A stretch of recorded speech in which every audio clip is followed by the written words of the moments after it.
ಸೋಮವಾರ ರಾತ್ರಿ ಶ್ರೀ ವೀರಭದ್ರೇಶ್ವರ ಜಾತ್ರಾ ಮಹೋತ್ಸವದ ಉದ್ಘಾಟನಾ ಸಮಾರಂಭ ನಡೆಯಿತು. ಹುಣಸೂರು ಜಾತ್ರಾ ಮಹೋತ್ಸವಕ್ಕೆ ಚಾಲನೆ. ಹುಣಸೂರು ಪಟ್ಟಣಕ್ಕೆ ಸರ್ಕಾರದಿಂದ ಸಿಗಬೇಕಾದ ಸೌಲಭ್ಯಗಳನ್ನು ನೀಡುವ ಪ್ರಾಮಾಣಿಕ ಪ್ರಯತ್ನ ಮಾಡುತ್ತೇನೆ. ವಿಧಾನ ಪರಿಷತ್ ಮಾಜಿ ಸದಸ್ಯ ವಿಜಯ ಸಿಂಗ್ ಹೇಳಿದ್ದರು. ಪಟ್ಟಣದ ಶ್ರೀ ವೀರಭದ್ರೇಶ್ವರ ದೇವಸ್ಥಾನದ ಆವರಣದಲ್ಲಿ ಸೋಮವಾರ ರಾತ್ರಿ ಶ್ರೀ ವೀರಭದ್ರೇಶ್ವರ ಜಾತ್ರಾ ಮಹೋತ್ಸವದ ಅಂಗವಾಗಿ ಆಯೋಜಿಸಲಾದ ಧರ್ಮಸಭೆಯ ಉದ್ಘಾಟನೆ ನೆರವೇರಿಸಿ ಮಾತನಾಡಿದರು. ಮನುಷ್ಯನ ಮನ ಶುದ್ಧಿಗೆ ಶರಣ ಸಂಸ್ಕೃತಿ ಉತ್ಸವ ಹಾಗೂ ಧಾರ್ಮಿಕ ಕಾರ್ಯಕ್ರಮಗಳು ಅವಶ್ಯಕವಾಗಿದೆ. ನಾವೆಲ್ಲರೂ ಒಂದು ಎಂಬ ಭಾವನೆಯಿಂದ ನಡೆದಾಗ ಮಾತ್ರ ಸಮಾಜದಲ್ಲಿ ನೆಮ್ಮದಿ ಸಿಗುತ್ತದೆ ಎಂದರು. ರಾಜ್ಯದಲ್ಲಿ ನಮ್ಮ ಸರ್ಕಾರ ಇದೆ. ಹುಣಸೂರು ತಾಲೂಕಿಗೆ ಬೇಕಾಗುವ ಎಲ್ಲ ಅಗತ್ಯ ಸೌಲಭ್ಯಗಳನ್ನು ಹಂತ ಹಂತವಾಗಿ ನೀಡಲು ನಾವು ಸದಾ ಸಿದ್ಧರಾಗಿರುತ್ತೇವೆ ಎಂದು ಹೇಳಿದರು.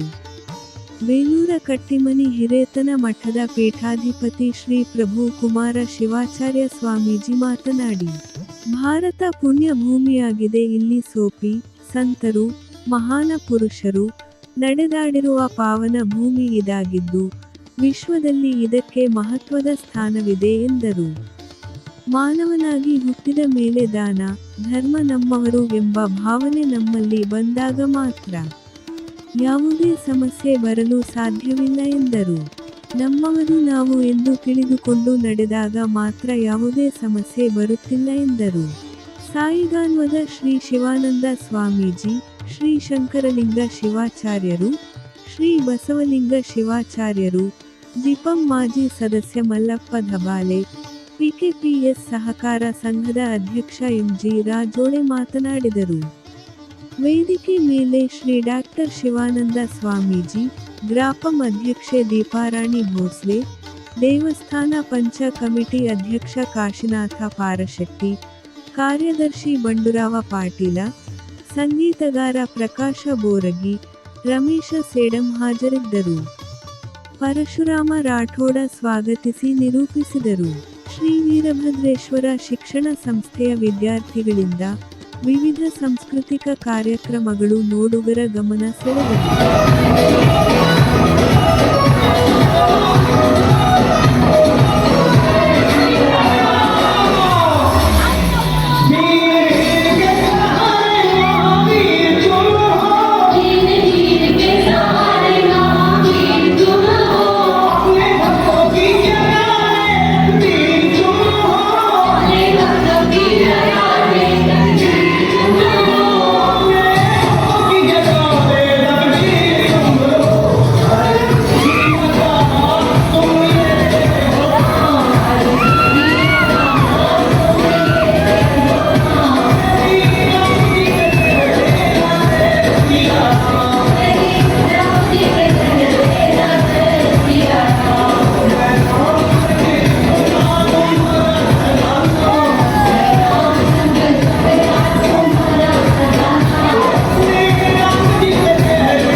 ನಡೆಯಕ್ಕೆ ಸಿದ್ಧರಾಗಿದ್ದೇವೆ.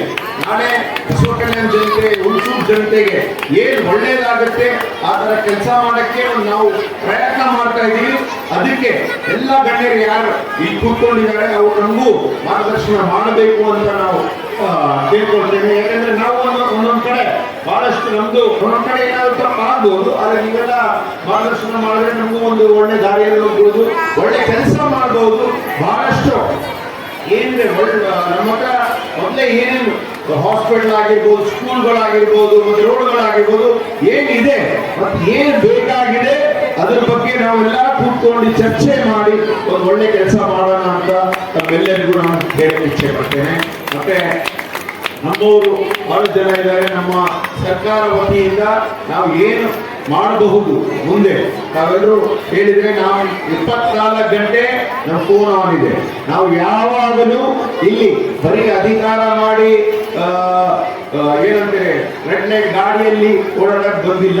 ನಾವು ಜನರ ಜೊತೆ ಇದ್ದು ಅವರ ಸುಖದಲ್ಲಿ ದುಃಖದಲ್ಲಿ ಭಾಗಿಯಾಗಿ ಅವ್ರ ಜೊತೆ ಸೇರ್ಕೊಂಡು ಕೆಲಸ ಮಾಡೋದಕ್ಕೆ ಬಂದಿದ್ದೇವೆ. ಅದಕ್ಕಾಗಿ ತಾವು ಒಂದು ಅವಕಾಶ ಮಾಡಿಕೊಡ್ಬೇಕು. ನಾವು ಯಾವಾಗಲೂ ಸಿದ್ಧರಾಗಿರ್ತೇವೆ ಅಂತ ಹೇಳಕ್ಕೆ ನಾನು ಈ ವೇದಿಕೆ ಮೂಲಕ ಇಚ್ಛೆ ಪಡ್ತಾ ಇದ್ದೇನೆ. ನಮ್ಮವರೆಲ್ಲ ಬಹಳಷ್ಟು ಕಷ್ಟಪಡ್ತಾ ಇದ್ದಾರೆ. ನಾವು ಅಷ್ಟೇ ಯಾವಾಗಲೂ ಎಲ್ಲ ಜೊತೆ ಸಂಪರ್ಕದಲ್ಲಿದ್ದೀವಿ. ಅವರು ಏನ್ ಕುಂದುಕೊರತೆ ಇರ್ತದೆ, ಏನಾದ್ರು ಕಷ್ಟ ಇರ್ತದೆ, ಅದು ಯಾವಾಗಲೂ ಈ ಮೊನ್ನೆ ತಾನೇ ಏನೋ ಒಂದು ಪ್ರಾಬ್ಲಮ್ ಆಗಿದೆ ಹಾಸ್ಪಿಟಲಲ್ಲಿ, ಅವ್ರು ಡಾಕ್ಟರ್ ಅವ್ರು ಫೋನ್ ಮಾಡಿದ್ರು. ತಕ್ಷಣವೇ ನಾನು ಅಧಿಕಾರಿಗಳಿಗೆ ಸೂಚನೆ ಮಾಡಿ ನನ್ನ ಕೈಯಲ್ಲಿ ಎಷ್ಟಾಗುತ್ತೆ ಅದು ಎಷ್ಟು ಬೇಗ ಪರಿಹಾರ ಮಾಡೋಕ್ಕೆ ಒಂದು ಪ್ರಯತ್ನ ಮಾಡಿದ್ವಿ. ಅದು ಆಯಿತು. ಅದೇ ರೀತಿ ಬಹಳಷ್ಟು ಕಷ್ಟಗಳು ಇರ್ತವೆ ಜನಕ್ಕೆ. ನಾವು ಅವ್ರ ಜೊತೆ ಯಾವಾಗಲೂ ತೊಂದರೆ ಮಾಡಕ್ಕೆ ಸಿದ್ಧ ಇದ್ದೀವಿ ಅಂತ ಹೇಳುತ್ತಾ ನಾನು ಮತ್ತೊಮ್ಮೆ ಬಸ್ ಸ್ಟ್ಯಾಂಡ್ ಬಗ್ಗೆ ಈಗ ನಾನು ವಿಜಯ ಸಿಂಗ್ ಕೇಳ್ಕೊಳ್ಳೇನಂದ್ರೆ, ಈ ನಮ್ಮ ವೀರಭದ್ರೇಶ್ವರ ದೇವಸ್ಥಾನವಿದೆ, ಇದು ಗ್ರಾಮದ ಮುಖ್ಯ ದೇವತೆ. ಈ ಹುಮನಾಬಾದ್ ವೀರಭದ್ರೇಶ್ವರರು ಚಂದೇರು ಇರೋದಕ್ಕಿಂತ ನಾವೇನು ಕಮ್ಮಿ ಇಲ್ಲ. ಇಲ್ಲಿ ಒಂದು ಪ್ರೈಮರಿ ಇದೆ, ಹೈಸ್ಕೂಲ್ ಇದೆ. ದಯಮಾಡಿ ಅವರು ಇಲ್ಲಿ ಒಂದು PUC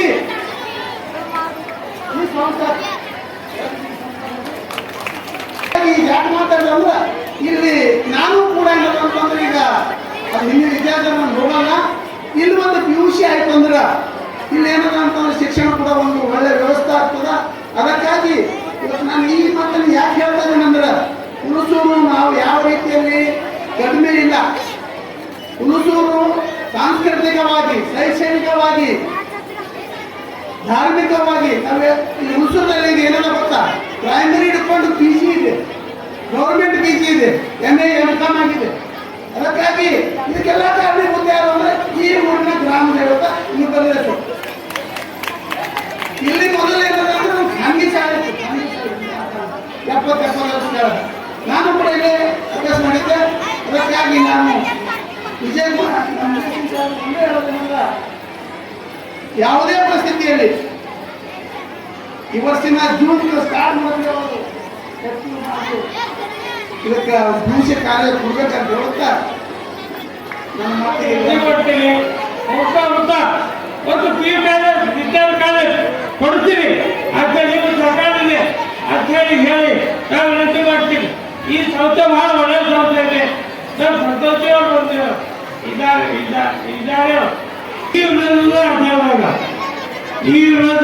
ಇಷ್ಟಪಡಿ ಅಂತ ಇಲ್ಲಿಂದ ಪ್ರಾರಂಭ ಮಾಡಿದ್ದೀವಿ ಹೋರಾಟ. ಅದಕ್ಕಾಗಿ ಈ ಶಿಕ್ಷಣ ಸಂಸ್ಥೆ ಮುಂದುವರಿಬೇಕು, ಹೆಮ್ಮರಾಗಿ ಬೆಳೆಯಲಿ ಅಂತ ಹೇಳಿ ಕೇಳಿಕೊಡ್ತಾ ನನ್ನ ಮಾತುಗಳಿಗೆ